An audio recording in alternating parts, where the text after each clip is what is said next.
그리스도 예수의 사람들은 육체와 함께 그 정과 욕심을 십자가에 못 박았느니라. 만일 우리가 성령으로 살면 또한 성령으로 행할지니 헛된 영광을 구하여 서로 격동하고 서로 투기하지 말지니라. 아멘. 우리는 지난 3주간 보혈의 은혜와 능력에 대해서 함께 나눴습니다. 그리고 이번 한 주간에 그 뒷부분을 마무리하게 될 텐데, 십자가의 그 사랑과 그 은혜와 또 그분의 능력이 어떻게 우리 삶 속에서 이루어지고 또 접목될 수 있는지를 우리가 계속 다루고 있습니다. 그 과정 속에 먼저 우리가 뭔가를 하는 것이 아니라 죄와 사망의 법이 다스리던 우리의 삶이 예수님의 십자가로 말미암아 용서받았고, 모든 인간의 고통과 슬픔과 비극이 십자가 안에서 끝이 났고, 예수님은 십자가를 통해서 모든 것을 완성하셨다고 하는 말씀을 드렸습니다.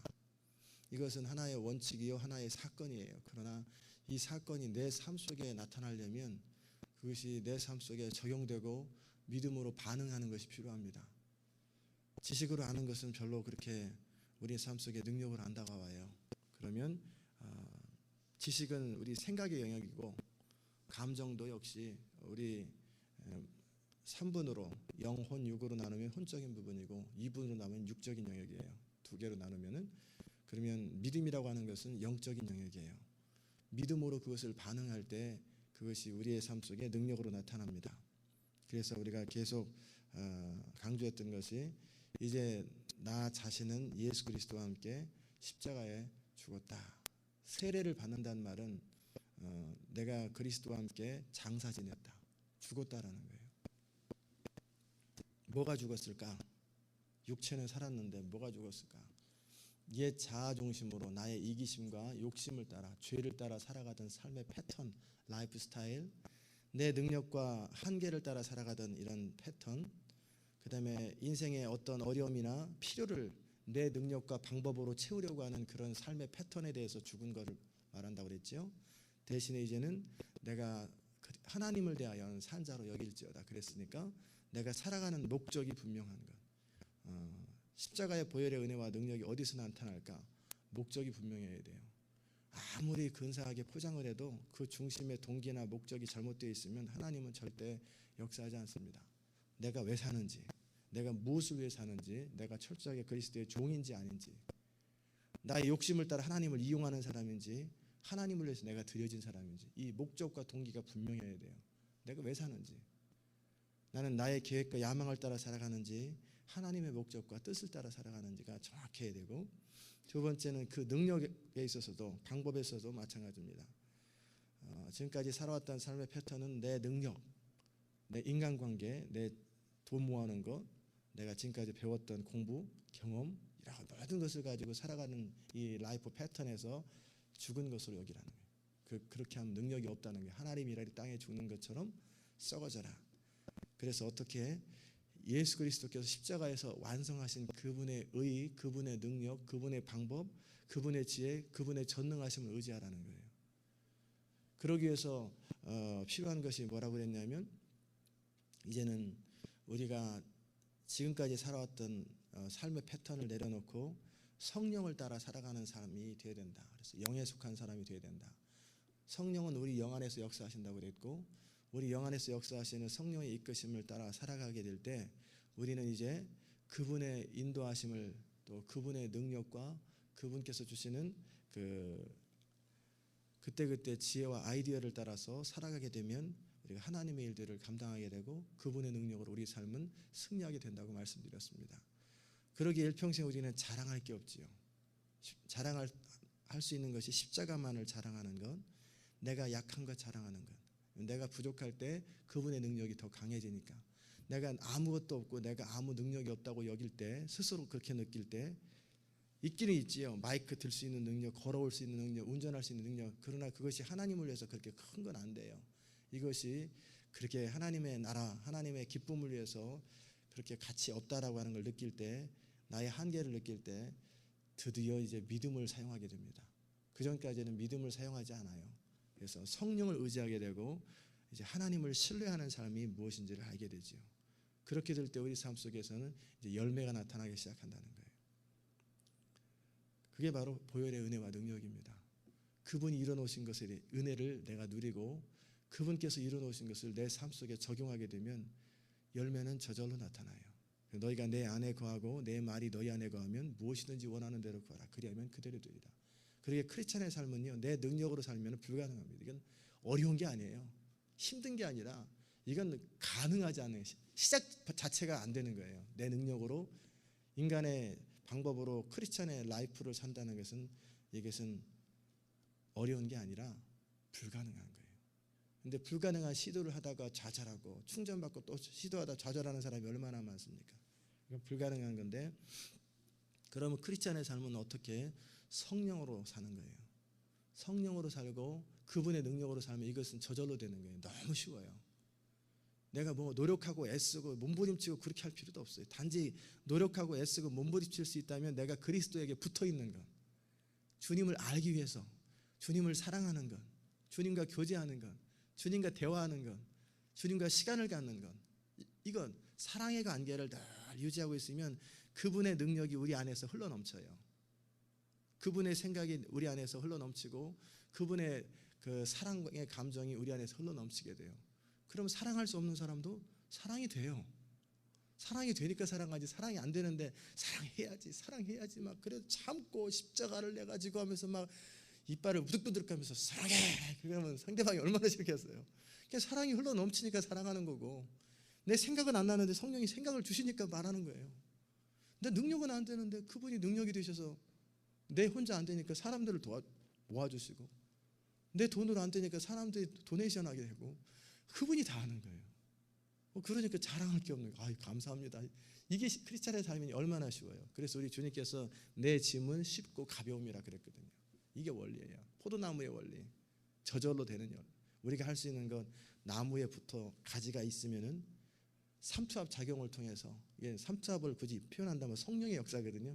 삼투압 작용을 통해서 스스로 빨아들이는 거지, 막 가지가 막 잡아당겨가지고 막 그러는 거 없어. 그냥 가만히 있으면 스스로 계속 농도 차이에 의해서 아마 이렇게 열매가 가게 되죠. 그게 성령의 역사예요.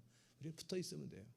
그리고 할 수 있는 것은 깨끗하게 만드는 거예요. 진액이 올라가려고 그러는데 맥혀가지고 동맥경화처럼 도대체 통과가 안 돼요. 그러지 않도록 늘 내 자신을 하나님의 말씀으로 깨끗하게 하고 정결하게 하고 늘 그분의 은혜와 능력 가운데 거하다 보면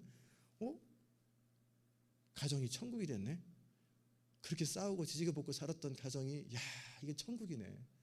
남편은 아내를 사랑하고 쳐다보면 너무너무 사랑스럽고, 이런 아내가 세상에 또 있을까? 아내는 남편이 그저 존경스러운 거예요. 말하는 것도 존경스럽고 사는 것도 존경스럽고, 어느 순간에 자녀는 부모를 존경하고 어버이로 여기고, 부모는 자녀를 너무너무 소중하게 인생의 모델이 되고, 야, 가정이 어느 순간 천국이 됐네.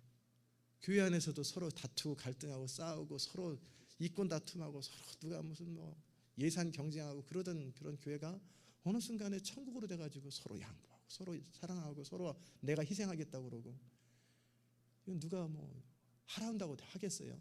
나이 드신 분들이 시킨다고 하겠어요? 그 안에 성령이 역사해야지. 그러니까 교회도 천국이 되고, 직장에 가도 옛날에는 아이고 이놈의 것 목구멍이 포도청이라 먹고 살자니 너무 힘들구나, 이거 어느새 이거 끝나나 하고 허덕허덕거리면서 또 오늘도 또 걷는다, 정처 없는 인생길, 유행가 가사처럼 그렇게 가다가 아이고 오늘도 끝났구나, 언제 좀 이거 좀 끝나고 은퇴해서 좀 편안하게 그냥 좀 여생을 보냈으면 좋겠는데, 그런 생애를 살던 사람이 어느 순간 보니까 삶의 목적을 알고 영원한 상급을 생각하면서 그 주님의 은혜와 사랑 속에서 내가 그 사랑과 은혜에 보답하고 영원히 남는 인생을 살기 위해서 내가 직장 생활하고 사업을 하는 거 확실하게 하자. 확실하게 하고, 정말 내가 이게 순교고, 이 사업하는 게 순교고, 이게 선교고, 이게 전도고, 이게 그리스도를 위한 일이다. 그런 생각이 드니까 열심히 하는 거예요. 열심히 해가지고 고객한테도 친절하게 하고 음식도 최선을 다해서 만들고, 이게 순교구나. 이게 내가 아프리카에 가서 창에 맞아 죽는 것만 순교가 아니라 내가 이렇게 직장 생활하고 사람들에게 그리스도의 향기를 드러낼 뿐만 아니라 거기서 벌어들이는 물질을 가지고 하나님 나라를 위해 사용하고 그것을 가지고 선교사님들이 사용하고 그러다가 그분들은 죽고 또 야, 이게 순교구나. 이게 선교구나. 내 삶 자체가 선교고 내 삶 자체가 산제사구나. 그러니까 함부로 못 살죠. 그러다 보니까 야, 나는 순교자의 삶을 살고 있구나. 선교지로 안 가도. 그러니까 직장 생활하는 것도 그렇고 운전하는 것도 그렇고 내 삶의 모든 영역에서 점점 하나님 나라가 확장되는 거예요. 이게 보혈의 은혜예요. 뭔가 이렇게 위에서부터 능력 덩어리가 딱 떨어져가지고 하는 게 아니라 우리 삶의 모든 라이프 스타일 자체가 통째로 바뀌어버리는 거예요. 그리고 그 삶의 생명이 흘러가는 거예요. 그러니까 옆에 있는 사람이 나도 형씨처럼 살고 싶소 안 믿는 사람이 나도 누구 엄마처럼 살고 싶어요. 왜 이렇게 행복한지, 왜 이렇게 즐거운지. 내가 볼 때는 짜증내야 되는데 더 기뻐하고 당신은 우리 집보다 조그맣고 뭐 이거 모든 걸 비교했을 때 내가 더 나은데 행복은 당신이 더 행복한데 이유가 뭐요? 당신 안에 끊임없는 행복과 소망이 나타나는 이유가 뭐요? 그러면은 예수 그리스도. 그 예수 나도 믿으면 안 되겠어? 안 될 거예요, 없지요. 그럼 오라고. 그럼 전도가 저절로 되는 거예요. 이게 천국이에요. 이게 십자가의 능력이에요. 이런 일에 있어서 이제 방해가 되는 게 뭘까? 그 부분도 우리가 다뤘지요. 우리의 생각과 감정과 의지가 방해가 되고 옛 삶의 패턴이 방해가 되고 죄의 습관이 방해가 되기 때문에 그런 일에 있어서는 죽은 자로 여겨라. 내가 죽은 것으로 여기고 그나마라도 이제 옛 습관이 남아 있을 때는 그때 날마다 자기를 쳐서 복종하는 것, 그 연습하는 것. 그래서 날마다 우리 삶 속에 열매가 맺도록 해주는 건 그게 지난 3주간 우리가 배웠던 것이고 다뤘던 거예요. 이렇게 살아가는 걸 뭐라고 그러냐면 하나님 나라라고 그래요. 하나님의 나라를 누리는 것. 오늘은 그 가운데 그 감정 부분을 오늘하고 내일 한번 다루게 될 거예요. 감정의 어떤 그냥 감정을 죽은 것으로 여기라 그러면 이게 식물인간도 아니고 로봇도 아니고 그럼 어떻게 하란 말이냐. 이 감정을 어떻게 성령의 다스림 받아야 될까. 그런 감정이라는 영역은 어떤 영역일까. 도대체 감정은 어떤 패턴이 있을까. 그런 부분들에 대해서 함께 다루고요. 그 다음에는 우리 생각 부분이 어떻게 생각이 역사하나 그런 부분도 한번 다루고 그래서 그런 부분들을 어떻게 십자가로 또 성령으로 새롭게 할 수 있는지 그런 부분을 함께 다룰 것입니다. 우리가 영적 생활하고 신앙생활하는데 감정이라고 하는 것이 아주 큰 장애 요소가 되기도 하고요. 그것이 굉장히 중요한 역할을 하기도 하고 그렇습니다. 거듭나기 전이나 또는 거듭났어도 성령의 다스림 받기 전에 우리의 감정은 기복이 심합니다. 그래서 업앤다운이에요. 그때 충만한 느낌, 그냥 무가치한 느낌, 또는 기분이 너무 좋다가 막 열정이 생기다가 벼랑간 다 귀찮아버리고 이 감정의 기복은 너무너무 심해요. 왜 감정의 기복이 이렇게 업앤다운이 심할까? 감정 때문에 손해보고 또 어려움 겪는 경우가 많지요.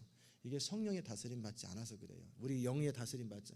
성령이 우리 영을 다스리고 우리 영이 우리의 감정과 지성과 의지를 다스려야 되는데 이것이 다스려지지 않아서 그래요. 다스려지지 않는 감정, 적어도 이성이라도 우리의 생각의 이성으로라도 다스림 받아야 되는데 그나마도 다스림 받지 못하고 우리 영에 의해서 다스림 받지 못하니까 얼마나 많은 실수를 하고 얼마나 많은 해를 끼칩니까? 그런데 이 감정이라고 하는 것은 외부로부터 오는 거예요. 또 영적인 부분에서 영감이라는 것도 있어요. 영감. 성령께서 우리를 감동시키는 부분을 영감이라고 한다면 우리에게 타고난 이런 감정들은 외부적으로부터 오는 거예요. 감정이 가만히 있는데 벼랑간 막 좋았다 안 좋았다 이러면은 미친 사람이에요. 이거는 가만히 있는데 벼랑간 웃었다가 울었다가 막 화냈다가 혼자 기뻤다 이건 미친 사람이 그러는 거고 보통 사람의 감정은 뭐냐면 외부적인 자극이 왔을 때 자극에 대한 반응이 감정적인 반응을 하는 거죠. 아름다운 경치나 아주 근사한 이렇게 장면이나 그런 걸 보면은 흐뭇하고 뿌듯하고 이게 자극들이 오는 거예요. 그러다가 화가 나는 사람들이나 상황들을 발생하면 또 감정이 폭발하고 이게 늘 외부로부터 어떤 자극이 올 적에 우리 감정이 반응하죠. 반면에 영감은 우리 영의 영역 속에 깊은 곳에서 성령께서 감동하는 거예요. 내가 어떻게 해야 되겠구나. 누구를 사랑해야 되겠구나. 이런 우리 안에서부터 흘러넘치는 건 영감이라고 하고요. 영적인 감동이라고 그러고, 그냥 인간적인 그 자연적 감정은 외부의 자극에 의해서 내가 반응하는 걸 말해요. 그러기에 우리가 이 감정적인 부분을 생각할 적에 성령이 다스리려면 늘 하나님과 교제하면서 고요하게 잠잠하게 있는 것을 훈련해야 돼요.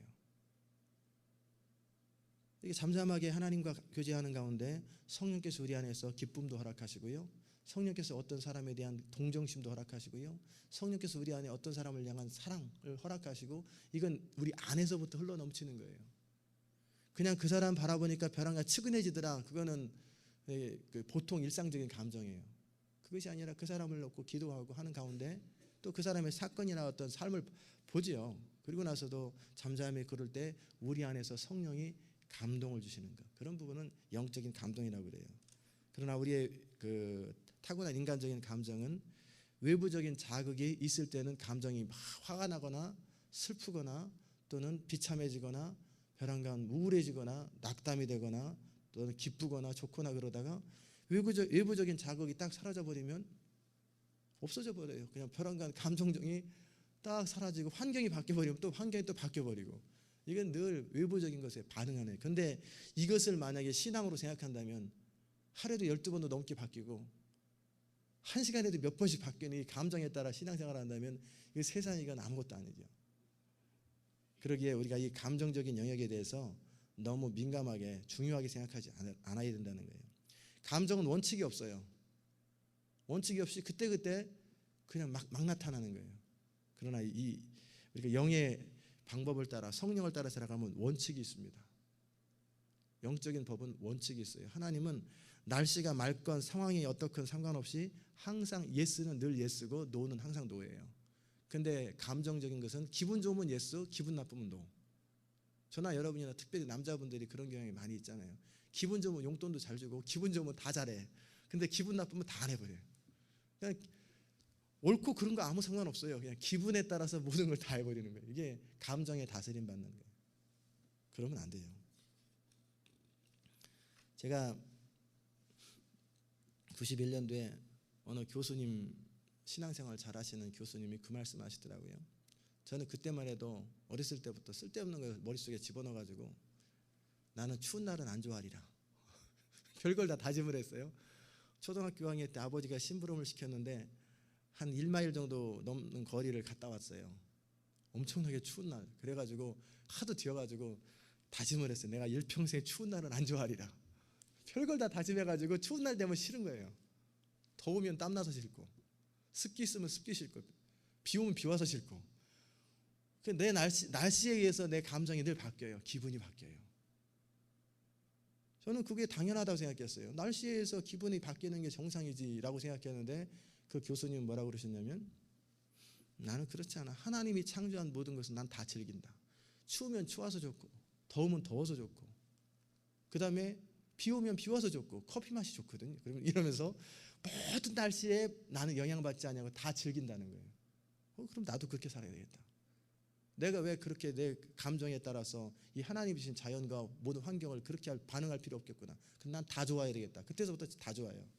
추우면 추워서 좋고, 더우면 더워서 좋고, 비 오면 비 와서 좋고, 눈 오면 눈 와서 좋고.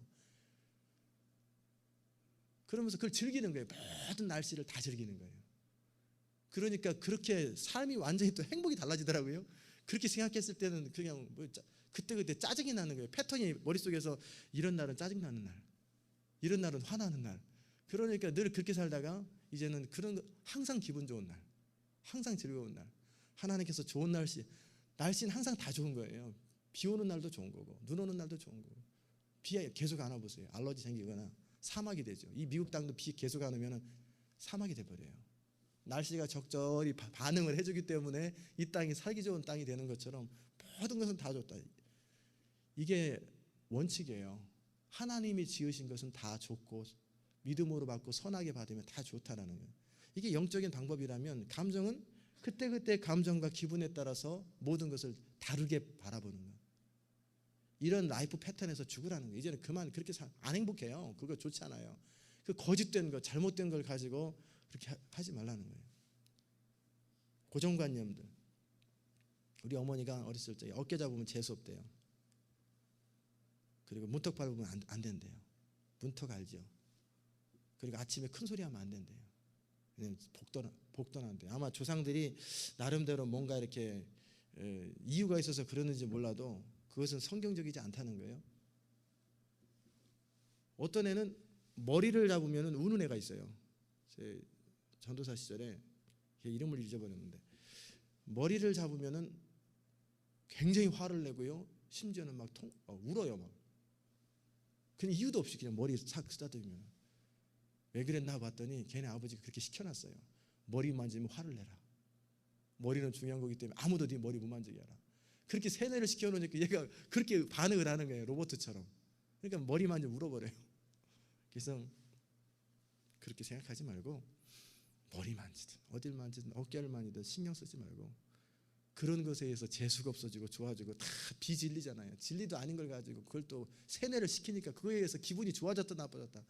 얼마나 성경적이지 않은 걸 가지고 내 나름대로 고정관념에 사로잡혀 사는지 그런 거 다 벗어나라. 그거 좋은 거 아니다. 실제적으로 그래요.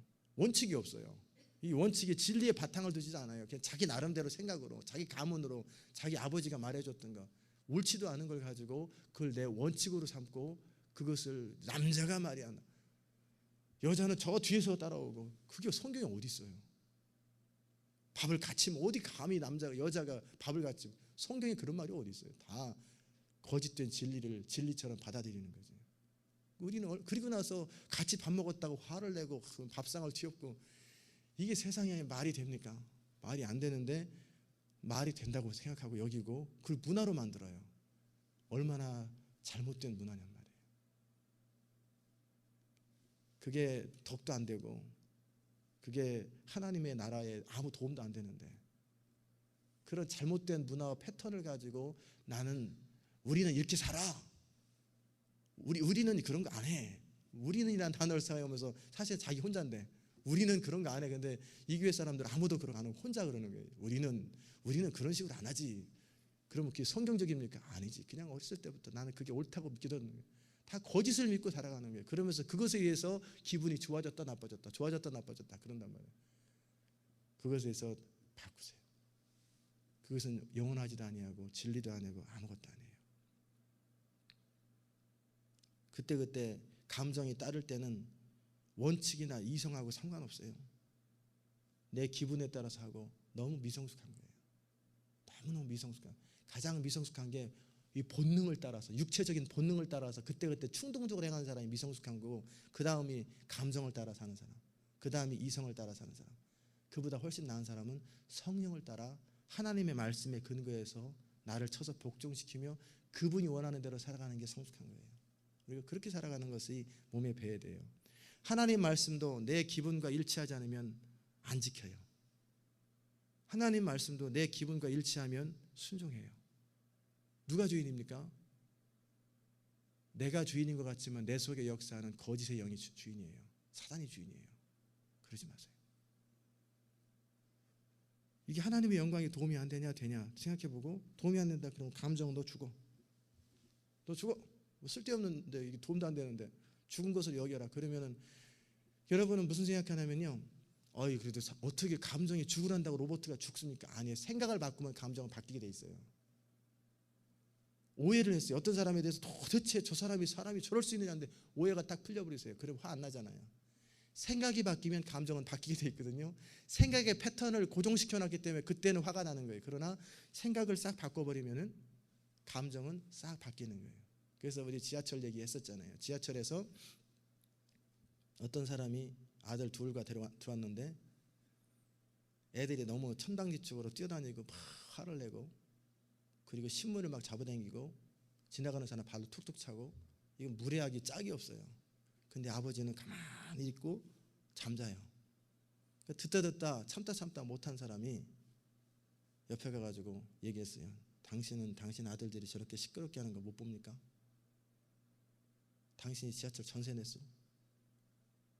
다른 사람들 그거 들으면서 아유 시원하다 막 그러고 있는데 화가 나 이빨이 나가지고 그러는데 그때 눈을 딱 뜨더니 죄송합니다. 제가 잠깐 생각을 못했습니다. 그런데 사실은 제 애들 엄마가 오늘 화장하고 죽어서 장례를 치르고 지금 와서 제가 정신이 없어서 그렇습니다. 내가 정말 생각을 못했습니다. 그 말을 지하철 사람들이 듣는 순간에 벼랑간 화냈던 감정들이 너무 미안한 거예요. 그러면서 그 천방지축인 애들이 너무 불쌍하니까 내가 뭐 도울 일 없어요. 내가 어떻게 해드릴까요? 무슨 말이냐면 감정은 얼마든지 생각에 따라서 바뀐다는 거예요. 감정이 진리라고 생각하지 마세요. 감정은 진리가 아니에요. 생각이 바뀌면 얼마든지 감정이 바뀐다는 거예요. 여러분이 원칙을 바꾸세요. 하나님의 말씀만이 내 감정을 다스리고 하나님 말씀만이 내 생각을 다스린다고 해야지 여러분이 그게 하나님의 방법이에요. 그런데 자기 나름대로 라이프 패턴을 만들어 놓고 그것이 진리처럼 받아들이니까 기분 나빠해야 될지 안 해야 될 때 기분 나쁜 거예요. 누가 나를 무시해요. 그러면은 이 무시당할 때는 화를 내는 게 정상이다라고 이미지화 시켰어요. 그런데 거꾸로 성경적인 사람은 어떠냐면 무시당할 때 내 자아를 죽이는 절호의 찬스다. 할렐루야. 무시당할 때 나를 다스릴 수 있는 계기라고 만약 여긴다고 생각해 보세요. 그러면 누가 나 무시 좀 안 하나? 누가 나 안 약 올리나? 뭐 그런 생각하면서 살면은 누가 딱 무시했다. 할렐루야. 감사합니다. 그러면서 오히려 기뻐하고 생각을 바꾸면 그렇게 된단 말이에요. 근데 이럴 때는 화를 내야 된다라고 이미지화 시켜놨어요. 그러니까 화를 내는 거예요. 세상과 나는 간 것 없고 고속한 주만 보이도다. 그랬으면 누가 나를 인정해주지 않으면 오히려 좋지. 자꾸 나를 인정해가지고 불편하게 하는 것보다는 그냥 조용하게 살게 내버려두니 얼마나 좋으냐. 이렇게 성경적인 바탕을 가지고 내 삶의 목적과 패턴과 방법들을 다 정리해 놓으면은 정말 화를 내야 될 때만 화를 내고요. 의의 분노, 성전을 정화할 때 의의 분노 외에는 안 내요. 그리고 이 하나씩 다듬어 가는 거예요. 그래서 말씀에 근거해서 우리의 생각을 바꾸면 그 다음에 우리의 생각이 우리의 감정을 통치합니다. 그러면 천국이 돼요.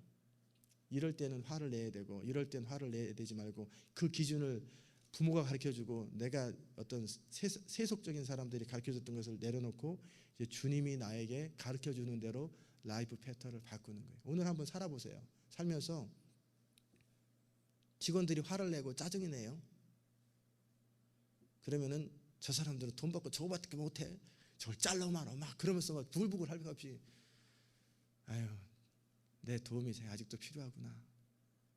제가 언제나 커가지고 스스로 잘 살아갈 수 있을까? 내가 형님처럼 어떻게 쟤를 좀 돌봐줄 수 있을까? 내가 어머니처럼 쟤를 어떻게 좀 돌봐줄 수 있을까? 저렇게 사는 쟤도 참 힘들 텐데. 그러면서 만약에 그런 마음으로 산다면은 측은하잖아요. 불쌍하고 이제 그렇게 패턴 자체를 바꾸는 거예요. 그래서 그 아이가 어떻게든 잘 다듬어지고 훈련돼야 이 비즈니스를 위해서도 좋고 저 아이 인생을 위해서 좋고 그래서 저 아이가 예수를 믿으다면 하나님 나라에서 좋을 텐데 어떻게 하면 내가 저 아이를 도와줄 수 있을까? 이렇게 만약에 라이프 패턴을 바꾼다면 태도가 확 달라져요. 그렇죠? 그렇지 않을 때는 원수가 벼랑간 동지가 되어버리는 거예요. 다 이 모든 것이 이 감정적인 잘못 프로그램화된 것에 의해서 우리가 움직이는데 그것을 바꾸는 거예요. 그게 바로 죽는 거예요. 이전에 죄와 사망의 법이 다스릴 때는 철저하게 나중심이고 그냥 그때그때 충동적이고 본능적이고 이런 패턴에서 진리의 바탕을 두고 살아가는 거예요. 그리고 하나씩 이제 바꿔나가기 시작하는 거예요. 우리 생각이 바뀌고 우리가 성령의 다스림 받으면은 천국이 된다는 게 바로 그런 부분을 말하는 거예요. 하나씩 바뀌어나가다 시작하면 그거의 혜택을 내가 누리게 되는 거예요. 상대방도 누리고 나도 누리고 모든 것이 달라지는 거예요.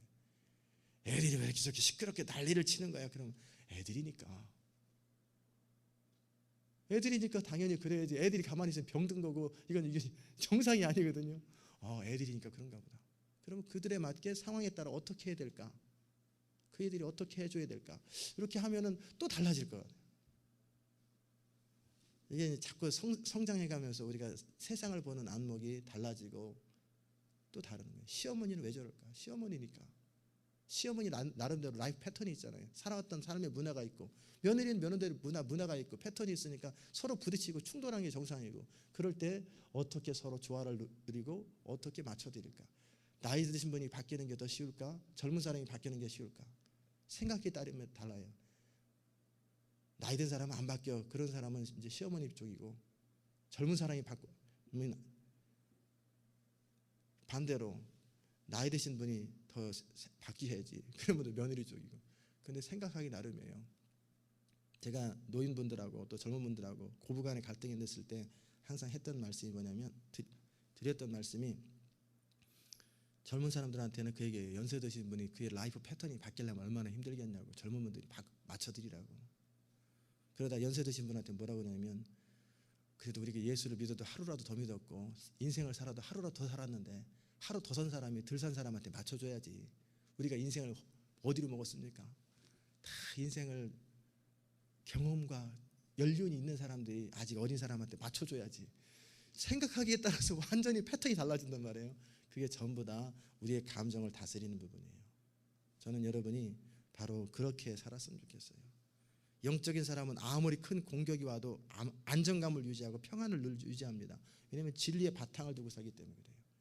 내 기분의 바탕을 두지 아니하고 진리의 바탕을 두고 살기 때문에. 그러게 우리의 감정 자체는 나쁜 게 아니에요. 왜? 하나님이 감정을 창조하셨어요. 그런데 이 감정이 비진리에 너무나 잘못된 것에 오리엔트되어 있고요, 잘못된 것에 길들여져 가지고 오염됐어요. 짜면 먹물만 나와요. 그러기에 그리스도의 보혈로 씻어가지고 이제 하나님의 말씀에 근거해서 나는 화를 내도 그리스도의 영광을 위하여. 그래서 사도 바울은 뭐라고 그랬어요? 먹든지 마시든지 무엇을 하든지 하나님의 영광을 위해서 하라. 먹는 것도 마시는 것도 하나님의 영광을 위해서 좋은 걸 먹고, 건강에 좋은 거, 비싼 거 말고 건강에 좋은 걸 먹고 몸에 좋은 걸 먹고, 기분도 내 기분대로 살지 말고 성경적인 근거에 의해서 이럴 때는 화를 내는 게 마땅하다라고 오리엔트 프로그램화 시키면요, 그럴 때 되면 화가 나요. 그래서 하나님의 이름이 모독된다든지 이럴 때는 화가 나는 거예요. 그러나 그렇지 않을 때 나 자신을 위해서라든지 이거는 죽은 거로 여기자. 그럼 화 안 나는 거예요. 이게 생각하기 나름이고요, 그렇게 길들여지기 나름이에요. 그래서 여러분이 그렇게 한 달, 두 달, 세 달만 그렇게 길들여 보세요. 여러분 자신을. 그러면은요, 화가 나야 되는데 화가 안 나요. 짜증이 나야 되는 상황에서, 제가 아까 말씀드렸잖아요. 날씨에서 짜증 나야 되는 날씨인데 같이 햇볕에 앉아가지고 우리 저 땀 말리자 그러면서 햇빛 쬐고 있는 거예요. 그만큼 인생이 우리 생각과 태도에 따라서 그렇게 인생이 달라져요. 마지막으로 이게 주도성 중에 하나인데, 어느 회사에서 어떤 사람이 사장에 대해서 굉장히 싫어하는 감정이 있어요. 직원들 전체가 그래요. 독단적이고 자기 멋대로 하고, 그리고 프로젝트를 줬다가 중간에 그만둬버리고 아주 엉망인 사람이에요. 그런데 어떤 한 사람은 그 회사에 들어가서 전혀 다르게 살아요. 컴플레인을 안 해요. 비판을 안 해요. 그리고 나중에는 인정을 받아요. 그 회사에 인정을 받아요. 그래서 사람들은 족한가 보다, 저 사장이 족한가 보다, 아니면 뇌물을 많이 냈나 보다. 그런데 그게 아니고 이 사람은 생각 자체를 뭐라고 그랬냐면, 사람들이 컴플레인 할 때는 컴플레인할 만한 이유가 있지만 더 오너 입장에서는 저렇게 행동할 이유가 있을 것이다. 그럼 내가 어떻게 해야 될까? 이 상황에서 어떻게 내가 반응할까? 그래서 오너의 마음을 생각해 보자. 오너가 왜 프로젝트를 줬다 중간에 바꿨을까? 그 마음을 생각해 보자. 그래서 대안을 마련하는 삶을 살았어요. 뭔가 사장님이 뭔가를 시키면은 그것을 할 뿐만 아니라 그것을 사장의 마음을 가지고 어떻게 해야 될지까지 생각하고, 그것이 안 됐을 때 그 대안까지 다 마련하는 거예요. 그러다 보니까 사장이 뭐 시키면은 잘하는 데다가 중간에 자기가 딱 바뀌면 그러실 것 같아서 제가 이렇게 한번 해놔봤습니다. 이거 뭐 기가 막힌 거예요. 그러니까 처음에는 무시하려다가 이 사람을 인정하게 되고, 나중에는 직원 회의 당신이 인도하게, 그리고 이 사람한테 다 맡겨놓고 자기는 다 내려놓는 거예요. 그게 바로 요셉의 삶이에요. 내가 너보다 높음은 지기뿐이니라. 네 허락이 없이는 그 누구도 수족을 돌리지 못하리라. 요셉한테 다 맡겨버리잖아요. 그게 환경을 다스리는 사람들, 상황을 다스리는 사람들, 그런 사람들이 세상을 다스려요. 그러니까 여러분이 내 생각대로 내 기분대로 살지 마시고 성령의 다스림 받고 환경을 넘어서서 모든 상황에 기뻐하면서 이것이 진리의 바탕을 두고 살아간다면 우주를 다스리는 하나님이 이 땅 지구 하나 못 다스리겠어요? 여러분이 그렇게 살아가면 정말 행복한 인생이 되고 능력 있고 영향력 있는 인생이 됩니다. 여러분의 감정이 성령의 다스림 받으시기를 주의 이름으로 축원합니다. 기도하십시다. 하나님 감사합니다. 우리는 늘 진리도 아니고 영원한 것도 아닌 것에 의해서 우리 기분이 나쁘기도 하고 좋기도 하고 짜증이 나기도 하고 안 나기도 하고 화를 내기도 하고 기분 좋기도 하고 너무나 미성숙하게 기분 따라 살아갑니다. 이것이 너무나 잘못되었던 것을 바라봅니다.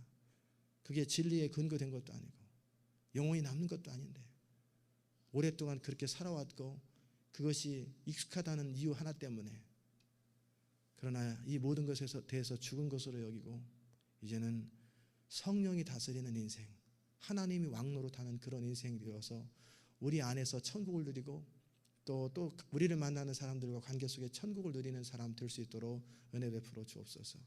오랫동안 길들여져서 쉽지 않지만 그러나 날마다 그 부분을 연습하고 그래서 정말 우리 인생이 아름답고 영향력이 있고 정말 환경과 상황에 따라서 업앤다운하는 인생이 아니라 안정적이면서도 능력 있는 인생이 될 수 있도록 은혜 베풀어 주옵소서. 성령님 늘 말씀의 근거에 살 수 있도록 은총 베풀어 주옵소서. 감사드리며 예수 그리스도의 귀하신 이름으로 기도드리옵나이다. 아멘.